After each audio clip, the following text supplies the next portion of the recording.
தர்மிளா, அதிமுகவில் அடுத்தடுத்து நடைபெற்று வரக்கூடிய அரசியல் குழப்பங்கள் மேலும் நீண்டு கொண்டே செல்கிறது என்று கூறலாம்.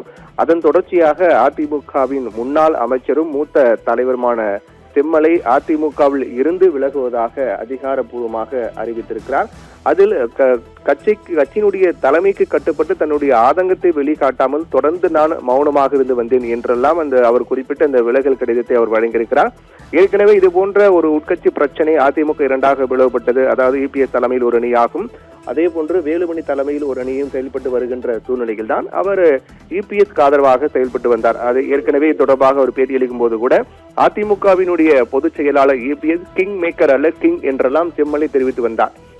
அந்த அளவில் தொடர்ந்து அவர் அதிமுகவில் எடப்பாடி பழனிசாமிக்கு ஆதரவாக செயல்பட்டு வந்த நிலையில்தான் திடீரென்று அதிமுகவில் இருந்து விலகுவதாக அவர் அறிவித்து இருப்பது என்பது மீண்டும் அந்த அதிமுக இருக்கக்கூடிய குழப்பத்தை அதிகரிக்க செய்கிறது என்றே கூறலாம். செம்மலை பொறுத்தவரையில் அதிமுகவின் மூத்த தலைவரும் முன்னாள் அமைச்சருமாக இருந்தவர். ஏற்கனவே செம்மலை தாராமங்கலம் தொகுதி 1980ஆம் ஆண்டு நடைபெற்ற தமிழ்நாடு சட்டமன்ற தேர்தல் சுயேட்சை வேட்பாளராகும். அதற்கு பிறகுதான் அவர் 1984 முதல் அதிமுக இணைந்து பணியாற்றி வருகிறார். 1984ஆம் ஆண்டு நடைபெற்ற தேர்தலில் அதிமுக வேட்பாளராக போட்டியிட்டு முதல் முறையாக தமிழ்நாடு சட்டசபைக்குள் அவர் காலெடுத்து வைக்கிறார்.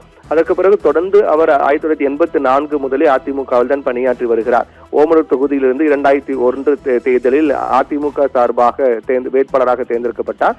2001 தமிழக அமைச்சரவையிலும் அவர் இடம்பெற்றிருந்தார். தமிழக அமைச்சரவையில் 2001ஆம் ஆண்டு நல்வாழ்வுத்துறை அமைச்சராக பொறுப்பு வகித்தார்.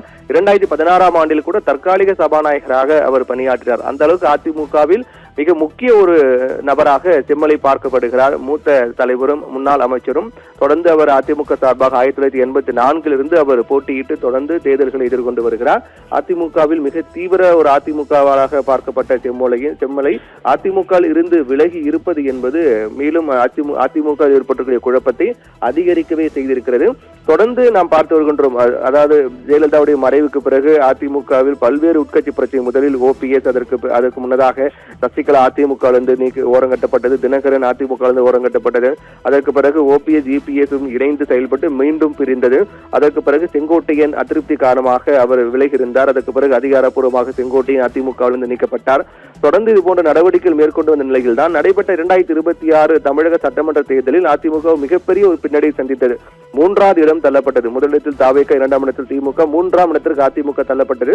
பல தொகுதியில் டெபாசிட் இழப்பு என்பது மிகப்பெரிய ஒரு பின்னடைவாக இந்த தேர்தலில் அதிமுக எதிர்கொண்டது என்று கூறலாம். இந்த தோல்வி அதிமுகவுடைய தொண்டர்கள், அதிமுகவில் இருக்கக்கூடிய முன்னாள் அமைச்சர்கள், முன்னாள் சட்டமன்ற உறுப்பினர்கள், தற்போது வெற்றி பெற்றக்கூடிய சட்டமன்ற உறுப்பினர்கள், நிர்வாகிகள்